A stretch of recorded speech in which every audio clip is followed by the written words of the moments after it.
Hey guys, this is a video for task 3. If you are writing the letters, then you need to watch this video.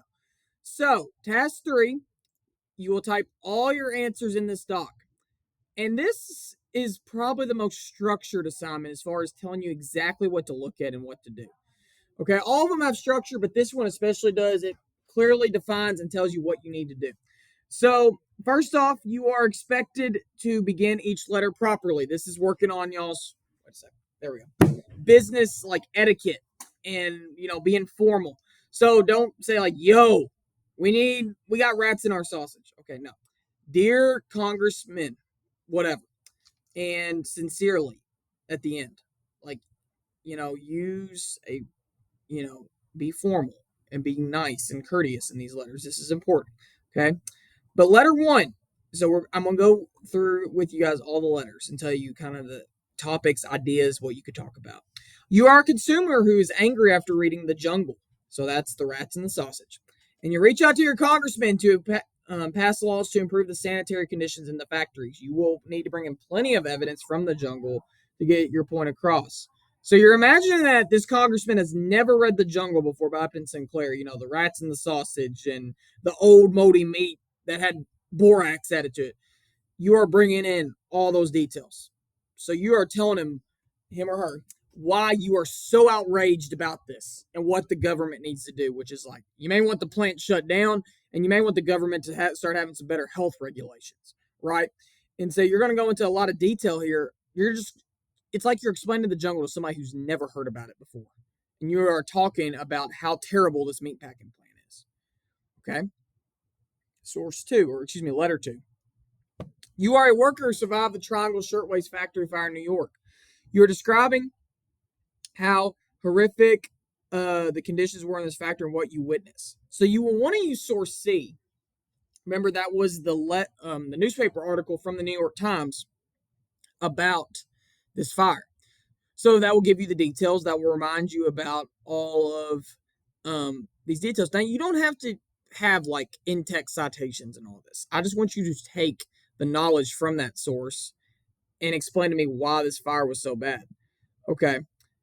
Now, here's the deal. If you go outside source C and you look at the internet for other details about this fire, you must cite these sources. Okay. So, like, I'm not looking for a specific, like, according to source C and all that. But if you quote something, I need to see quotation marks. Okay. I need to see quotation marks. Letter 3. You are the owner of a small oil refinery in Cleveland. John D. Rockefeller is driving you and several other refineries out of business. You are writing a letter to your congressman to have them to pass laws against monopolies. Make it personal. How are Rockefeller's practices hurting your business? Use evidence from source D.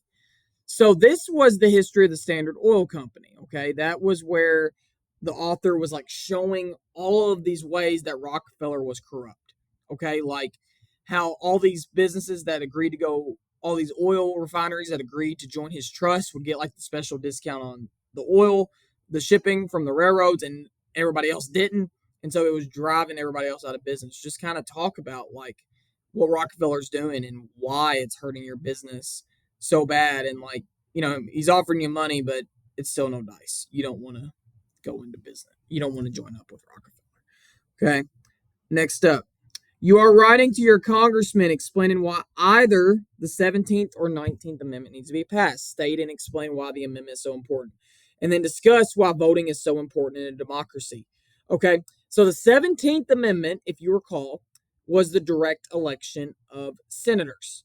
Okay, so for letter 4, if you choose to talk about the 17th Amendment, kind of bring in the backstory of like why the 17th Amendment had to be passed. So before we directly voted for our senators, we had where the state legislature decide. Why was that a problem? Okay, just think about that. Why was that a problem if like our state Congress, our state legislature, basically the Kentucky General Assembly, why is that an issue if they get to pick the senators and the people don't directly get to choose? Okay. Next, the 19th Amendment, women get the right to vote. Why is that amendment so important? And don't overthink this. Why is giving women the right to vote so important? And then again, if you talk about either of those, You need to discuss why voting is so important and so needed in a democracy. Why do we have to vote? Why do we need voting? Okay, you have to stress this. You have to drive this baby home. Why is voting so important in a democracy? All right. If you have any other questions about any of these, just reach out to me and let me know.